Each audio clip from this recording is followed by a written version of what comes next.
یا تو جنت میں جانا چاہتا ہے. اللہ سبحان تو اللہ. یہاں پر بھی دو آپشن سرکار علیہ السلام نے سامنے رکھے. تو گویا کہ کمالات کا جو اظہار ہے وہ یہاں پر بھی جاری ہے. آقا علیہ السلام کا جو لطف و کرم ہے وہ ابھی بھی جاری ہے. جی بالکل. وہ ابھی تک ختم نہیں ہوا. اور اس تنے پر آقا علیہ السلام اتنے شفیق اور مہربان ہیں. تو جو امتی فریاد امتی جو کرے حال زار میں ممکن نہیں کہ خیر بشر کو خبر نہ ہو کہ جو تنے کی رونے کی آواز کو محسوس کر لیتے ہیں اور اس تنے کو سینے سے لگا کر اس کو ٹھنڈا کر دیتے ہیں. تو جو امتی حالت زار میں فریاد کر رہا ہو تو یہ کس طرح ممکن ہے کہ سرکار علیہ السلام اس امتی کی مدد نہ فرمائے. اللہ اللہ سبحان اللہ ماشاء اللہ ماشاء اللہ. کہ اللہ بہت ہی خوبصورت انداز میں آپ نے واقعے کو آگے کی طرف لے کے گئے. اور ناظرین میں نے جو واقعہ یہ سنایا تو میں نے اس پر بس اس میں سے چیدہ جو بات میں بیان کرنا چاہتا تھا وہ میں اپنا جو مقصد بیان کرنا چاہتا تھا وہ میں نے بیان کیا. لیکن علامہ صاحب نے اس میں مزید 4 چاند لگا دیے, مزید رنگ بھرا اور بہت مزہ آیا. تو اب علامہ صاحب یہ جو آج کا ہمارا ٹاپک ہے آج لے ان کی پناہ, تو یہاں پہ آج کے جو ہمارے ناظرین ہیں شاید یہ جو ٹاپک ہے یہ تھوڑا سا مبہم ہے. ناظرین بھی یقیناً یہ سوچ رہے ہوں گے کہ یہ ٹاپک آج لے ان کی پناہ, یہ جو موضوع ہے بھائی پناہ کس کی لینی ہے اور یہ آج لے ان کی پناہ یہ جملہ کیا ہے, یہ ایک چھوٹا سا مصرع ہے. تو میں چاہوں گا اس پر کوئی 1-2 واقعات بھی آپ بتا دیں اس کی وضاحت کرتے ہوئے, اور یہ شعر جو ہے اس کو بھی پورا آپ بتا دیں کہ یہ کیا چیز ہے آج لے ان کی پناہ. موضوع کا انتخاب بڑا خوبصورت تھا. یہ پورا ایک شعر ہے اور اس شعر کا ایک مصرع آپ نے منتخب کیا ہے. تو امید ہے ناظرین سمجھ جائیں گے جب میں شعر پورا پڑھوں گا. شاعر نے لکھا کہ آج لے ان کی پناہ, آج مدد مانگ ان سے, پھر نہ مانیں گے قیامت میں اگر مان گئے. سبحان اللہ. قاری صاحب آج لے ان کی پناہ, آج مدد مانگ سے, آج لے کیا کہنا ان کی پناہ, مدد مانگ ان سے, پھر نہ مانے قیامت میں اگر قیامت میں اگر مان گیا. اس کے ساتھ میں ایک اور شعر پڑھنا چاہتا ہوں. جی کر سب. انہیں جانا انہیں مانا نہ رکھا غیر سے کام. کیا بات ہے کر صاحب. انہیں جانا انہیں مانا نہ رکھا غیر سے کام. للہ الحمد میں دنیا سے مسلمان کیا کہنے کا صاحب. للہ الحمد میں دنیا سے مسلمان گیا. جی نام صاحب. اچھا, آج لے ان کی پناہ, آج مدد مانگ ان سے. یہاں پر ذکر ہو رہا ہے پیارے آقا علیہ السلام کی یہ جو امت پر شفقتیں ہیں, امت کے ساتھ آقا علیہ السلام کی یہ جو محبت ہے, اس محبت کا ذکر ہو رہا ہے. یہ ان عنایتوں کا ذکر ہو رہا ہے جو آقا علیہ السلام نے صرف انسانوں پر نہیں کی بلکہ حیوانات, جنات, ایون کہ فرشتے بھی آقا علیہ السلام کی بارگاہ کے فریادی بن کے آتے تھے. سبحان اللہ. فرشتے بھی سرکار کی بارگاہ کے سوالی بن کے آتے تھے. اور فرشتے کیا, جانور بھی آقا علیہ السلام کی بارگاہ میں آ کے سوال کیا کرتے تھے اور اپنی حاجتیں آقا علیہ السلام کی بارگاہ میں رکھا کرتے تھے. اور یہ وہ بارگاہ ہے کہ اگر کسی صحابی کا بازو کٹ جاتا ہے تو وہ کسی طبیب کے پاس نہیں جاتا بلکہ اسے پھر بھی, میں یہاں پہ یوں کہنا چاہوں گا کہ اب میری نگاہوں میں جتنا نہیں کوئی, جیسے میرے سرکار ہیں ایسا نہیں کوئی. اب میری نگاہوں میں جچتا نہیں کوئی, اب میری نگاہوں میں جچتا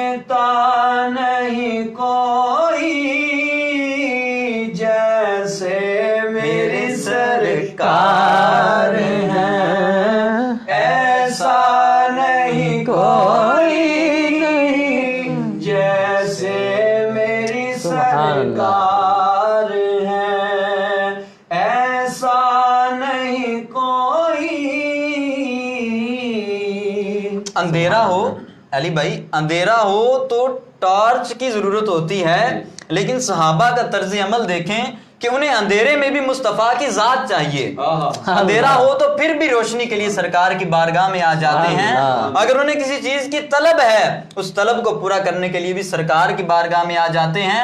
کوئی بھی حاجت پیش آ جاتی ہے، کہ صحابی رسول کا بڑا خوبصورت واقعہ ہے، بخاری شریف کی حدیث روایت ہے، صحابی آقا علیہ الصلوۃ والسلام کے بڑے پیارے صحابی ہیں، ان کے والد کا انتقال ہو جاتا ہے، انتقال جیسے ہی ہوتا ہے ان کے والد پر قرضہ ہوتا ہے، اب جنہوں نے قرضہ دیا ہوتا ہے وہ اس صحابی رسول رضی اللہ تعالیٰ عنہ سے مطالبہ کرتے ہیں قرضہ لینے کا، لیکن ان کے پاس اتنا مال نہیں ہوتا کہ وہ قرضہ ادا کر سکیں۔ اب یہاں پر بڑا ایک دلچسپ معاملہ ہے کہ قرضے کے لیے ان کو پیسہ چاہیے، قرضے کے لیے ان کو پیسہ چاہیے، تو پیسے کے لیے تو ان کو کسی مالدار کے پاس جانا چاہیے تھا، کسی بڑے شخص کے پاس، کسی بڑے بندے کے پاس جانا چاہیے تھا، لیکن وہ بڑے بندے کے پاس جانے کی بجائے آقا علیہ الصلوۃ والسلام کی بارگاہ میں آ جاتے ہیں، اور گویا بارگاہ میں آ کر وہ یہ بتانا چاہتے ہیں کہ دنیا اور کائنات کے اندر جو بھی اپنے آپ کو بڑا سمجھتا ہے وہ آخر حضور علیہ الصلوۃ والسلام سے بڑا نہیں ہوتا۔ یہاں پہ مجھے ایک شعر یاد آ گیا، مالک کونین ہیں گو پاس کچھ رکھتے نہیں، دو جہاں کی نعمتیں ہیں ان کے خالی ہاتھ میں۔ سبحان اللہ، دو جہاں کی نعمتیں ہیں ان کے خالی ہاتھ میں۔ تو وہ صحابی رسول آقا علیہ الصلوۃ والسلام کی بارگاہ میں حاضر ہوتے ہیں اور عرض کرتے ہیں کہ علی جا، میرے والد محترم پر قرض تھا اور اب وہ مطالبہ کرتے ہیں قرض جنہوں نے دیا ہے، تو مجھے بتائیے میں کیا کروں۔ حضور علیہ الصلوۃ والسلام نے ارشاد فرمایا کہ اے صحابی تیرے پاس ہے کیا؟ تو انہوں نے عرض کی یا رسول اللہ میرے پاس کھجوروں کا ایک باغ ہے۔ حضور اکرم صلی اللہ علیہ وآلہ وسلم نے ارشاد فرمایا کہ وہ ساری کھجوریں اتار کر ایک ڈھیر لگا دو۔ اس صحابی نے جب ڈھیر لگا دیا تو آقا علیہ الصلوۃ والسلام صدیق اکبر کے ساتھ اس کے باغ میں جاتے ہیں، اور باغ میں جا کر ان کھجوروں کے پاس کھڑے ہو کر کچھ پڑھنا شروع کر دیتے ہیں، کوئی کلام پڑھتے ہیں اور اس پر پھونک دیتے ہیں، اور پھر فرماتے ہیں کہ اے صحابی ان کھجوروں کو لے جا اور جا کے جتنے بھی قرضے جنہوں نے تجھے قرضہ دیا ہوا ہے، جن سے تو نے قرضہ لیا ہے، تیرے والد نے قرضہ لیا ہے، جا یہ کھجوریں لے جا اور مال کے طور پر اپنا سارا قرضہ اتار دے۔ وہ صحابی کہتے ہیں کہ میں کھجوروں سے سارا قرضہ بھی اتار دیتا ہوں، لیکن کیا دیکھتا ہوں کہ وہ منو کھجوریں وہاں پر ویسے ہی موجود ہیں۔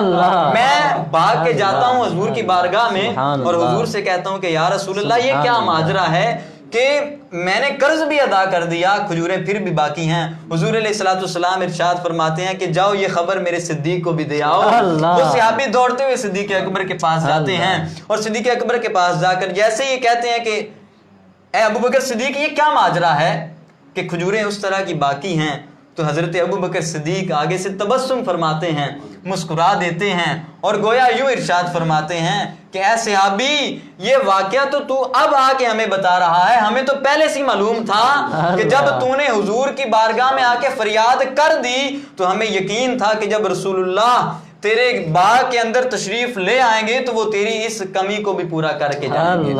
ہمیں یقین ہو گیا تھا کہ تو اس پریشانی سے ضرور نجات پائے گا۔ تو اے صحابی یہ مسئلہ تو اس وقت ہی ہماری سمجھ میں آ چکا تھا، تو اب لے کے آیا۔ سبحان اللہ، سبحان اللہ۔ تو دیکھیں کس طرح صحابہ حضور علیہ الصلوۃ والسلام کی ذات اقدس کو اپنے لیے پناہ سمجھتے تھے۔ یہ جو موضوع ہے آج لے ان کی پناہ، قاری صاحب اگر حضور علیہ الصلوۃ والسلام کا دامن نہ ہو تو خدا کی قسم ایک سانس لینا بھی ہمارے لیے دشوار ہو، بے شک ایک سانس لینے کے قابل بھی ہم نہ رہیں۔ یہ ایک سانس حضور علیہ الصلوۃ والسلام کا ہم پر احسان ہے۔ یہ حضور علیہ الصلوۃ والسلام نے جو امت کے ساتھ محبت والا رویہ اور یہ پیار بھرا ایک سلوک جو امت کے ساتھ اختیار فرمایا تھا، یہ اس کا صلہ ہے کہ آج اس جیتی جاگتی دنیا کے اندر ہم بے خوف و خطر اللہ تعالیٰ کی سرزمین پر بستے بھی ہیں، کھاتے بھی ہیں، پیتے بھی ہیں، سانس بھی لیتے ہیں، چلتے بھی ہیں۔ تو یہ بالکل حضور علیہ الصلوۃ والسلام کا کرم ہے، اور بالکل جو نہیں مانتے میں انہیں بھی یہ کہوں گا کہ آج لے ان کی پناہ، آج مدد مانگ ان سے، پھر نہ مانیں گے قیامت میں اگر مان گیا۔ سبحان اللہ، سبحان اللہ، ماشاء اللہ قبلہ، کیا خوب انداز میں آپ نے آج کے اس موضوع کو، اس کو وضاحت اس کی فرمائی موضوع کی۔ تو میں امید کرتا ہوں ناظرین آپ کو بھی یقیناً اچھے طریقے سے سمجھ آ چکی ہوگی۔ آج لے ان کی پناہ، آج مدد مانگ ان سے، پھر نہ مانیں گے قیامت میں اگر مان گیا۔ اور محترم ناظرین، بس آخر میں بھی یہی عرض کرنا چاہوں گا کہ آقا کریم صلی اللہ تعالیٰ علیہ وآلہ وسلم کو آخری نبی جان کر مان کر، بلکہ کیوں جاننا آخری نبی جاننا آقا کریم صلی اللہ تعالیٰ علیہ وسلم کو لازمی ہے، جی ہم پر بالکل، یہ لازم ہے۔ ایمان کا بنیادی جزو ہے جی سرکار دو عالم صلی اللہ علیہ وسلم کی رسالت کا اقرار کرنا، اور رسالت کے اقرار کے بعد آپ کی ختم نبوت پر یقین رکھنا، یہ دونوں چیزیں ایمان کا لازمی حصہ ہیں۔ دونوں میں سے کوئی ایک کے اندر بھی کمی آئی تو بندے کا ایمان خطرے میں ہے۔ جی بالکل۔ اور جن کے اندر ان میں سے کسی ایک چیز میں کمی آئی ہے تو وہ اس وقت بھی خطرے میں مبتلا ہیں، اور وہ اس وقت بھی پریشان حال ہیں، اور ان کو سمجھ نہیں آ رہی کہ اس وقت ہمارے ساتھ ہو کیا رہا ہے۔ آقا علیہ الصلوۃ والسلام کی جو ختم نبوت ہے وہ ہر بندہ مومن کا عقیدہ ہے، ہر بندہ مومن کا ایمان ہے۔ ہمارا بھی یہی ایمان ہونا چاہیے کہ نہ تو حضور علیہ الصلوۃ والسلام کے جیسا کوئی آیا ہے، اور نہ ہی حضور علیہ الصلوۃ والسلام کے جیسا کوئی دنیا میں ہے، اور قیامت تک حضور علیہ الصلوۃ والسلام کا ثانی کبھی پیدا نہیں ہو سکتا۔ جی بے شک قبلہ، میں آج وہ مجھے یاد آیا، آج میں بھی سوشل میڈیا پر تھوڑی سی یہ مدنی چینل کی کچھ ویڈیوز دیکھ رہا تھا، تو وہاں پہ ایک ویڈیو میرے سامنے آئی، قبلہ امیر اہل سنت سیدی و مرشدی حضرت علامہ مولانا ابو بلال محمد الیاس قادری دامت برکاتہم العالیہ، اللہ تبارک و تعالیٰ ان کو درازی عمر بالخیر عطا فرمائے۔ وہ بھی فرما رہے تھے، ان کا کلپ آیا ہوا تھا، کافی پرانا تھا شاید، فرما رہے تھے کسی نے اگر عقیدہ ختم نبوت میں، یہ ختم نبوت کے عقیدے میں ذرا سا بھی شک کیا تو وہ ایمان سے خارج ہو گیا۔ تو یہ میں ان کا جملہ سن رہا تھا، تو میں نے کہا چلے ناظرین کے ساتھ بھی یہ شیئر کر دیتا ہوں۔ تو محترم ناظرین، یہ عقیدہ جو ختم نبوت ہے، آقا کریم صلی اللہ تعالی وسلم کو آخری نبی ماننا جاننا، یہ ہمارے لیے لازم و ملزوم ہے، ہمارے لیے لازم ہے۔ اگر نہیں مانیں گے تو ہم ایمان سے خارج ہو جائیں گے۔ اللہ تبارک و تعالی ہمیں بس سمجھنے کی توفیق عطا فرمائے، سمجھ بوجھ عطا فرمائے، اور آقا کریم صلی اللہ تعالی وسلم کی سنتوں پر عمل پیرا ہونے کی توفیق عطا فرمائے۔ آئے ناظرین، آخر میں ایک مرتبہ پھر ہم قاری محمد اسلام مدنی صاحب کی طرف بڑھتے ہیں۔ اس سے پہلے میں قبلہ احمد الحنفی صاحب کا بھی بہت بہت شکریہ ادا کروں گا کہ انہوں نے آج ہمیں وقت عطا فرمایا۔ تو قاری محمد اسلام مدنی صاحب کی طرف بڑھتے ہیں، قاری صاحب ہمارے ناظرین کو آخر میں کلام سنا دیں۔ میں نے در رسول پہ سر کو جھکا دیا، میرا نصیب میرے نبی نے جگا دیا، میں نے در رسول پہ سر کو جھکا دیا، میرا نصیب میرے نبی نے جگا دیا۔ انسان جا